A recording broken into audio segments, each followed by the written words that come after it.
Hello दोस्तों, क्या आप इमेजिन कर सकते हो ये जमीन जिस पर हम सब इंसान पैदा हुए हैं, ये जमीन जो घर है लाखों किस्म के जानवरों का, यही जमीन आज से करीब 400 करोड़ साल पहले एक उबलता हुआ लावे का गोला थी। एक ऐसा गोला जहां जिंदगी का दूरों दूर तक कोई नामो निशान नहीं था। जाहिर सी बात है, यहाँ पर एक सवाल उठता है कि आखिर ये लावे का गोला आज की जमीन में कैसे बदल गया। ये सारा पानी कहां से आया, हमारा चांद यानी मून की फॉर्मेशन कैसे हुई, इन सभी चीजों का कनेक्शन है दोस्तों हमारे सूरज और सोलर सिस्टम के बनने से। आइए समझते हैं इन सभी चीजों को गहराई से आज की इस वीडियो में।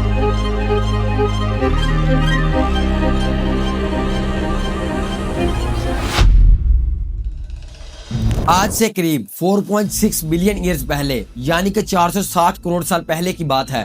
उस वक्त हमारा सोलर सिस्टम एग्जिस्ट नहीं करता था। इसकी जगह था तो सिर्फ अंधेरा, गहरी खामोशी और खाली स्पेस। इस स्पेस में घूम रहा था धूल और गैस से भरा हुआ एक बादल। इस बादल को हमने नाम दिया है सोलर नेबुला। इसमें मुख्तलिफ किस्म की गैसेस मौजूद थी, लेकिन मोस्टली हाइड्रोजन और हीलियम सबसे ज्यादा मिकदार में मौजूद था। ये बादल करोड़ों अरबों सालों से खामोशी के साथ स्पेस के अंधेरों में घूम रहा था कि अचानक से एक बहुत बड़ा धमाका होता है। नहीं, मैं बिग बैंग की बात नहीं कर रहा, मैं बात कर रहा हूँ सुपरनोवा की। यह धमाका इस बादल के अंदर नहीं होता, बल्कि इसके बिल्कुल करीब होता है। इसके पास मौजूद एक डाइंग स्टार एक्सप्लोड हो जाता है। इस एक्सप्लोजन को हम सुपरनोवा कहते हैं। अक्सर ये उन स्टार्स के साथ होता है जो अपनी जिंदगी के आखिरी हिस्से में होते हैं। इस धमाके की शॉक वेव्स हमारे सोलर नेबुला पर पड़ती है, जिसकी वजह से ग्रेविटेशनल इंस्टेबिलिटी पैदा हो जाती है। धीरे धीरे ये पूरा नेबुला अंदर की तरफ सिकुड़ना शुरू हो जाता है और जो धूल और डस्ट होती है वो गोल गोल घूमने लगती है एक रोटेटिंग डिस्क की शक्ल में।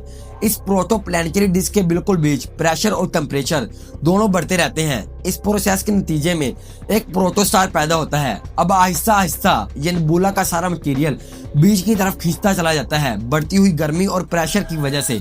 और एक वक्त आता है जब ये मटेरियल इतना कंसंट्रेट हो जाता है कि न्यूक्लियर फजियन का रिएक्शन शुरू हो जाता है।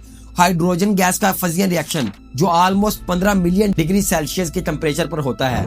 इस रिएक्शन में हाइड्रोजन हीलियम में बदल जाता है। इसी फिजियन रिएक्शन की वजह से हमारा सूरज पैदा होता है और यही वो रिएक्शन होता है जो आज तक भी सूरज के अंदर चल रहा है, जिसकी वजह से हमें धूप, गर्मी और रोशनी मिलती है जमीन पर। एक्चुअल रिएक्शन डिटेल में काफी कॉम्प्लेक्स है, लेकिन सिंपल अल्फाज में यही हो रहा है कि हाइड्रोजन हीलियम में बदल रहा है। जो घूमती हुई प्रोटोप्लैनेटरी डिस्क थी उसके अंदर धूल के बहुत छोटे छोटे जर्रात एक दूसरे से टकराने और चिपकने लगते हैं। ये स्टैटिक और केमिकल बॉन्डिंग फोर्सेस की वजह से होता है।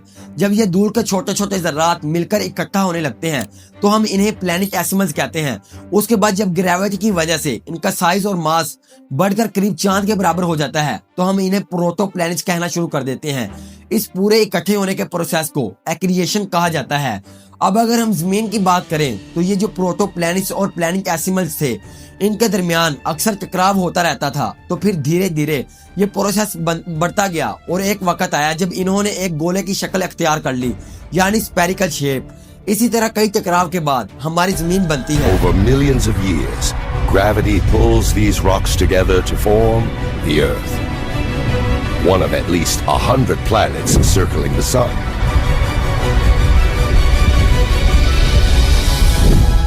इस वक्त को हम हेडियन इयोन कहते हैं, लेकिन यही वक्त था जिसकी वजह से जमीन पर पानी आया। कुछ एस्टेरॉइड्स और कॉमेट्स जो जमीन से टकराते थे उनमें पानी की मिकदार ज्यादा होती थी और कुछ पानी एक्चुअली जमीन के अंदर पहले से भी मौजूद था। अब इस पूरी कहानी में एक और सवाल आता है कि चांद कहां से आया। जमीन तो बन गई, लेकिन मून जमीन के पास कैसे आया? इसका जवाब भी दोस्तों हिडियन इयोन के पीछे छुपा है। साइंटिस्ट ने सोचा कि क्या वजह हो सकती है मून बनने के पीछे। एक थी कैप्चर थ्योरी, जिसमें कहा गया है कि मून एक अलग प्लैनेटरी ऑब्जेक्ट था जो जमीन के करीब आया और जमीन के ग्रेविटेशनल फोर्स ने उसे कैप्चर कर लिया। इसे कैप्चर थ्योरी कहते हैं। एक है को फॉर्मेशन थ्योरी, जिसमें यह कहा गया है कि चांद और जमीन एक ही वक्त पर एक साथ बने थे। तीसरी है फिशियन थ्योरी कि ये चांद जमीन से ही टूटकर बना। लेकिन असल बात यह है कि इनमें से कोई भी थ्योरी सच नहीं है। साइंटिस्ट का मानना है कि जमीन से एक और प्लैनेट आकर टकराया था और इसी टकराव की वजह से मून की फॉर्मेशन हुई। इसे कहा जाता है जाइंट इंपैक्ट हाइपोथेसिस। इसके अलावा करीब 4.5 बिलियन ईयर्स पहले जब अर्थ बन ही रही थी, उस वक्त एक और प्रोटोप्लैनेट एग्जिस्ट करता था। इसका नाम हमने रखा है थिया। इसका साइज करीब मार्स प्लैनेट के बराबर था। सोलर सिस्टम के बनने के करीब 100 मिलियन साल बाद ये प्लैनेट अर्थ से टकरा जाता है। उस वक्त जमीन भी सिर्फ लावे का गोला थी और थिया भी बिल्कुल ऐसा ही था। इस टकराव के बाद दोनों प्लैनेट्स का कोर आपस में मिल जाता है। इसी वक्त एक बड़ा हिस्सा टूटकर बाहर निकल जाता है जो बाद में चांद बन जाता है और यहीं से मून की फॉर्मेशन हुई, यानी कि चांद जो है वो इसी टकराव के मलबे से निकला है। तो दोस्तों, इस कहानी को सुनकर एक बात का एहसास जरूर होता है कि जो कुछ भी हुआ वो सब कुछ बहुत ही हैरानकुन और अजीम तरीन तरीके से हुआ।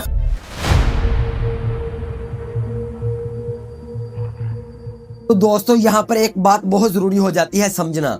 साइंस हमें थ्योरीज देता है लेकिन खुद मानता है कि इनमें से कोई भी थ्योरी 100% फाइनल नहीं। इस्लाम भी यहीं पर रुककर हमें एक क्लियर डायरेक्शन देता है।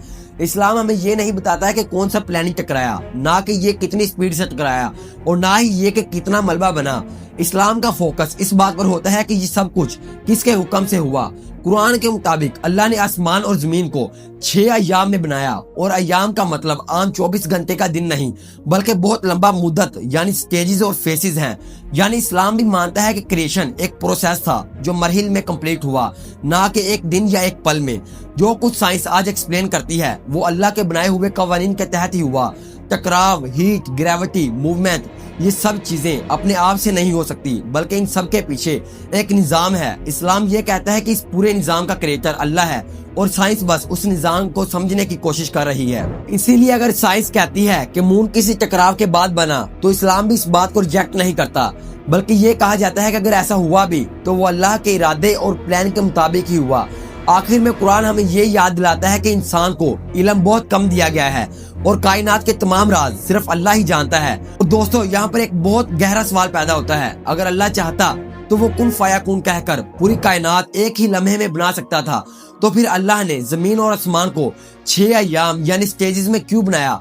इस सवाल के पीछे बहुत लंबी हिकमत, प्लानिंग और तालीम छुपी हुई है। यह टॉपिक इतना डीप है कि इस पर एक अलग डिटेल वीडियो बन सकती है। अगर आप चाहते हैं कि मैं इस टॉपिक पर पूरी डिटेल के साथ वीडियो बनाऊं तो नीचे कमेंट सेक्शन में जरूर बताना। तो दोस्तों, जब हम साइंस और इस्लाम दोनों को अपनी अपनी हद में रहकर देखते हैं तो दोनों एक दूसरे के खिलाफ नहीं बल्कि एक दूसरे को समझने में मदद करते हैं।